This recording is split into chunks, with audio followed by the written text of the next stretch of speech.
आप सभी संत समाज को मेरा सादर नमस्कार। ज्ञान का विस्तार ही हमारे जीवन का मूल उद्देश्य है। लोग जैसी संगति करते हैं वैसा ही उनका ज्ञान का आधार बनता है, परंतु इन सबसे उच्च श्रेणी का ज्ञान कौन सा है यह कैसे पता चलेगा। जैसे कि संसार में रोशनी के लिए सूर्य से बड़ा कोई ऊर्जा का स्रोत नहीं है, इसलिए सदैव उसकी उपमा दी जाती है। जल के बूंद का विराट रूप सागर होता है। ऐसे ही जो ज्ञान हमने प्राप्त किया है उसका मूल स्वरूप क्या है, इसके लिए हमें पंच महाभूतों की प्रकृति को हर दृष्टि से देखने की आवश्यकता होती है। ऊपर से देखने पर कैसा नजर आता है, नीचे से देखने पर कैसा दिखता है, सामने से देखते हैं तो क्या नजर आता है, पीछे से देखने पर क्या दिखाई पड़ता है। जब यह सर्वत्र नज़ारा देखते हुए हम किसी निष्कर्ष पर पहुँचते हैं तो वही ज्ञान हमारे लिए उन्नत होता है। इसमें बहुत ही कम त्रुटि का अनुमान लगाया जा सकता है और इस प्रसंग का सार यही है।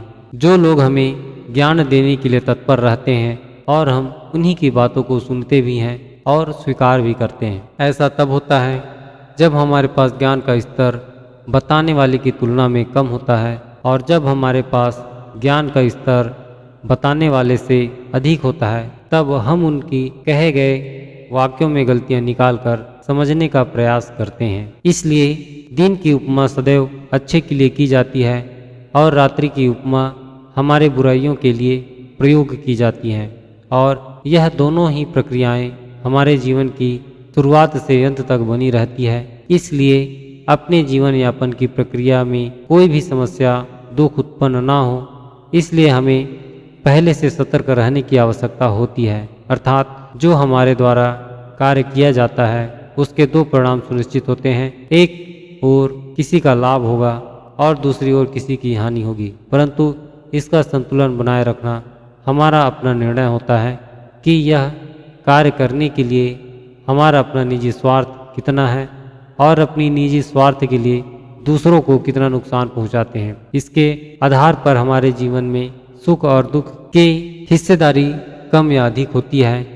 इसका उचित ज्ञान हमें अवश्य ही होना चाहिए। इसे सरल शब्दों में समझने के लिए एक युक्ति का सहारा लेते हैं। जिस कार्य को करने से हमें आनंद एवं सुख की प्राप्ति होती है वह कार्य हमारे लिए अच्छा ही माना जाएगा, परंतु इस कार्य को करने के लिए जो संसाधन उपयोग की जा रही है उसकी उपयोगिता एवं महत्व को भी समझना बेहद जरूरी होता है। जिस वस्तु का प्रयोग हम बार बार कर सकते हैं वह उत्तम मानी जा सकती है, क्योंकि वह खत्म नहीं होती, और जिसका प्रयोग करने के बाद वह वस्तु घट जाती है या नष्ट हो जाती है तो उसके प्रयोग के बारे में बेहद गंभीर होकर विचार करने की आवश्यकता होती है, क्योंकि वह हमारे सुख के कारण नष्ट होने वाला होता है। और यदि हमारे सुख के कारण में समाज कल्याण की कोई व्यवस्था बनती है तब ठीक है, अन्यथा ऐसे सुख का कोई औचित्य ही नहीं है जो हमारे स्वार्थ के कारण दूसरों का जीवन नष्ट हो जाता है। इसलिए हमारा संपूर्ण जीवन अंधेरे एवं उजाले से गुजरता हुआ व्यतीत होता है। जो उजाला है वह हमारे नैतिक कर्म है और जो अंधेरा है वह हमारे द्वारा किए गए अनैतिक कार्य होते हैं। और प्रकृति ने ऐसी व्यवस्था रची है, जितना समय हम उजाले में अपना जीवन व्यतीत करते हैं उतना ही समय अंधकार में जीवन व्यतीत करना पड़ता है, क्योंकि दिन का उजाला परिश्रम मेहनत एवं प्रगति का होता है और रात का अंधेरा हमारे शरीर को आराम करने के लिए प्राकृतिक विधान है। इसलिए इस रहस्य को जितना सहजता से स्वीकार करेंगे उतने ही हम संतुष्ट एवं समस्याओं से मुक्त होंगे।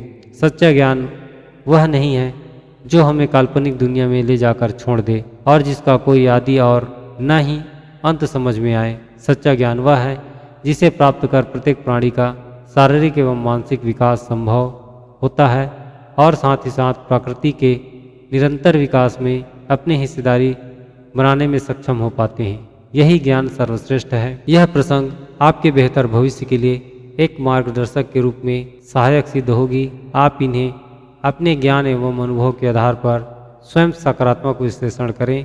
जो आपको उचित एवं सही लगे उसे स्वीकार करें और जो समझ में ना आए उसे छोड़ दें। इसके पश्चात ही अनुसरण करें। आप पाएंगे जो बदलाव आपके साथ होगा वह बेहद आश्चर्यजनक होगा। लाभ होने पर इस बहुमूल्य ज्ञान को अपने तक सीमित ना रखें, शेयर करें और अपने संशय का समाधान प्राप्त करने के लिए हमें कमेंट करके बताएं। और ऐसे ही प्रेरणादायक प्रसंग को सुनने के लिए इस चैनल को अवश्य सब्सक्राइब करें। आज के लिए बस इतना ही। आशा करता हूँ एक महत्वपूर्ण ज्ञानवर्धक प्रसंग के साथ अति शीघ्र पुनः मुलाकात होगी। हमारे द्वारा कही गई संपूर्ण प्रसंग को ध्यानपूर्वक सुनने के लिए आप सभी का एक बार फिर से बहुत बहुत धन्यवाद। सच्चिदानंद सोहम सतनाम साहिब परमपिता परमेश्वर आपके एवं पूरे परिवार को सुख शांति प्रदान करे।